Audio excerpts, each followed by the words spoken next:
to tell you what a special, special Rosh Yeshiva you have.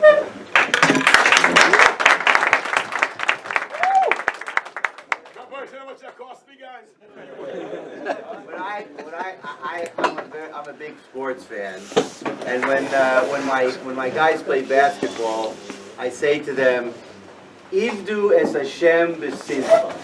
Whatever you are applying to, you have to be b'simcha. I have never met a person who epitomizes more Ivdu es Hashem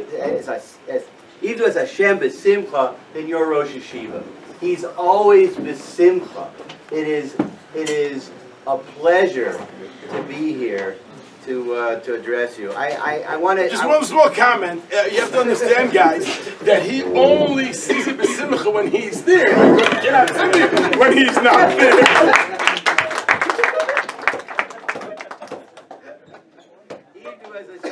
I want to share with you my pre-yeshiva education, 1965 and 1969, pre-yeshiva. Also, my yeshiva education started with baseball. When I was about 8 years old, my brother was playing third base. And my father was on the third base side, watching my brother play third base. I, on the other hand, was not old enough to play, but they schlepped me along, and they let me wander around the field. On the first base side, there was a wooded area. And I was wandering around the wooded area, and I saw something that caught my eye that gave me a tremendous amount of pleasure. It was an old Coke bottle. The glass Coke bottle, the shapely Coke bottle that when you break has a tremendous pop. And for an 8-year-old, it was Gan Eden to hear such an explosion. And not only did I see the Coke bottle, but there was a stump, a perfect vehicle to smash the Coke bottle. So I took the Coke bottle, and I'm on the first base side of the field in the wooded area, and my father's on the third base side, and I spy my father. No, he's not looking at me.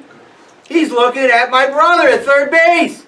So I take the Coke bottle and I slam it on the stump. Thud. Nothing happens. I take the Coke bottle again, spy my father, watching my brother at third base, throw it down, thud. Nothing happens. So now I'm a little frustrated because I can't wait for Gan Eden. So I take the Coke bottle, and with all my strength, I watch my father, he's not watching me, watching my brother at third base, slam it down, pop! Oh my goodness, I was in seventh heaven. I was so happy. It was such a great sound. Unfortunately, I wasn't the only one who heard the pop. The entire baseball game heard the pop, and everybody who was playing baseball stopped and looked on the first base side of this little kid who had just broken the bottle. And when I saw everybody watching me, I went like this. What happened? Nothing happened. Nothing happened. But I looked at my father. My father's watching my brother at third base. I'm in the clear. My father didn't see me. All right. I'm walking up. My brother won the game. We're going out for ice cream. This is great. You know, I was able to be in Gan Eden with this pop, this great sound of the bottle. Then all of a sudden, we're in the car, and my father is waxing philosophic, saying, "I wonder what happens to little boys who break Coke bottles in the woods." Oh my! He saw me! I could have sworn he didn't see me. No way he saw me. And to make even things worse, my brother, the victorious baseball player, he goes, yeah, what happens to little boys that bring Coke bottles? And I think I'm going to get crucified. I don't even know what happened next. I was so embarrassed. The smoke coming out of my ears. It was unbelievable. But I learned a very important lesson. And when I was 8 years old, I made a kal v'chomer without even knowing it was a kal v'chomer. My father never once stopped watching me. Never once took his eyes off me, even though I could have sworn he was not watching me. He was watching my brother. He was actually watching me. And I didn't realize he was watching me. And I made a kal v'chomer. If my father, who's a responsible parent, is always watching over me, I said to myself, Avinu shebashamayim, my Father in heaven, even though I don't think he's watching me, I happen to know that he's watching me, even though I think he's not. I took that little lesson when I was 8 years old. I always thought God was watching. Fast forward, I was kiving at 12 years old to a Rambam. The Rambam says that kas is a terrible midah. Kas is a terrible midah. And I realized that it's a terrible midah because it takes you out of life. How did it happen?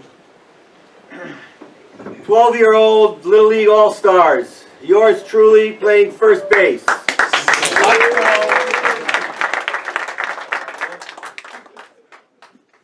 First base, very difficult game. I don't know if you remember, but when you're 12 years old and you go All-Stars, the pitching is very, very tough. I was the leadoff hitter. First pitch, he threw an amazing screwball. It was coming right at me, because I'm a lefty, coming right at me, went over here, I missed it. I missed it the first time, I missed it the second time, and I go, oh, I gotta hit this ball. He gave me 3 of the same pitches. Stupid pitcher. So what did I do? I went with the pitch. Hit it down the line from third baseman. He bobbled the ball. Got on an error. I get the steal sign. Now, if you remember Little League, you can't run until the ball crosses the plate. Okay?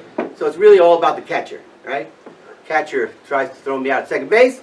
Stole second base. I get a steal sign to steal third base. That's a little more not as close. I was a little closer than throwing at second base, right? So I'm tearing off, and then I see the third baseman. He's got the ball, and I'm 10 feet away. I go, I'm dead in the water. So what do? I did what I was trained to do. Put my hands together, lean down, and I'm gonna knock the guy off his tushy, knock the ball loose. And that's exactly what I did. I lifted him up. I'm out by a mile. He didn't drop the ball. He jumps up, wants to kill me, but I just trot back to home and trot to the dugout. Right?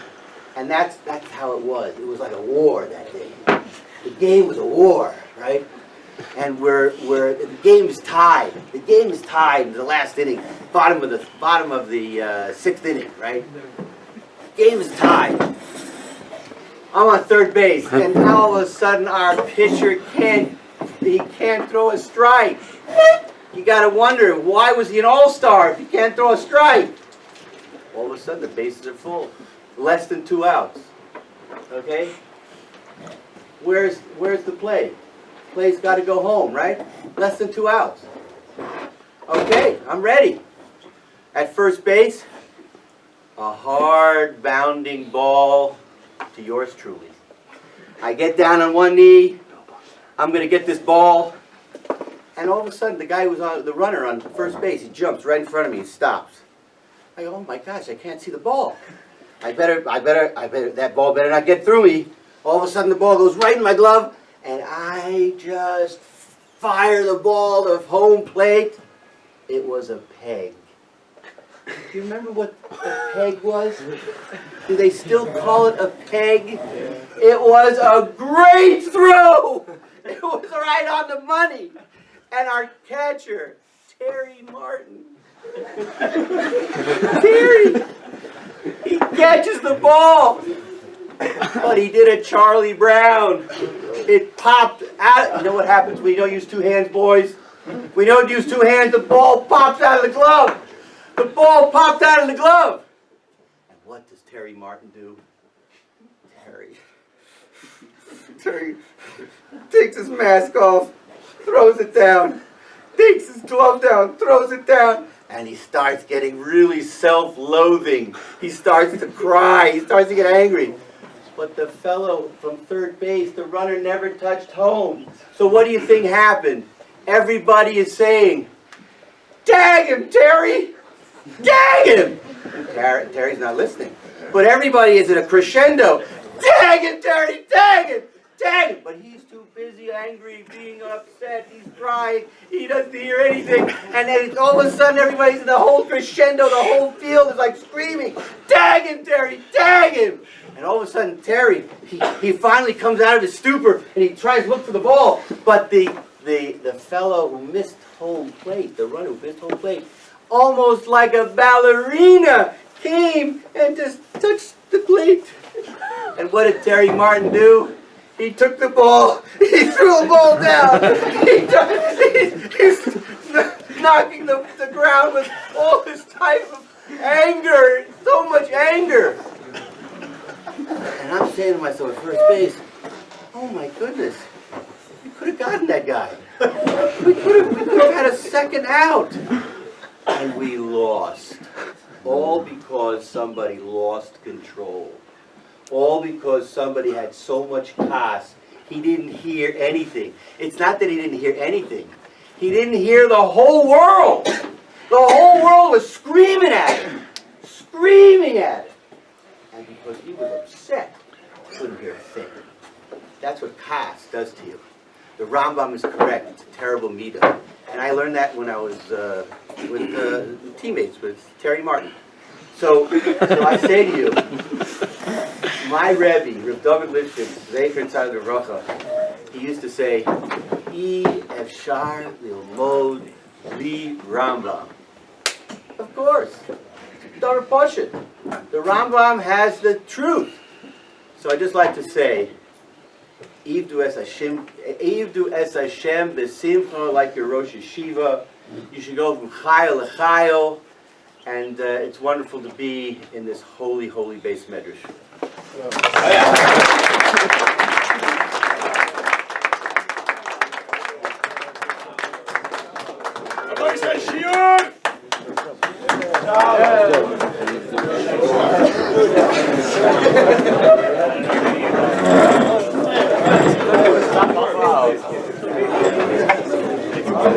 I was so confused. What the hell is this?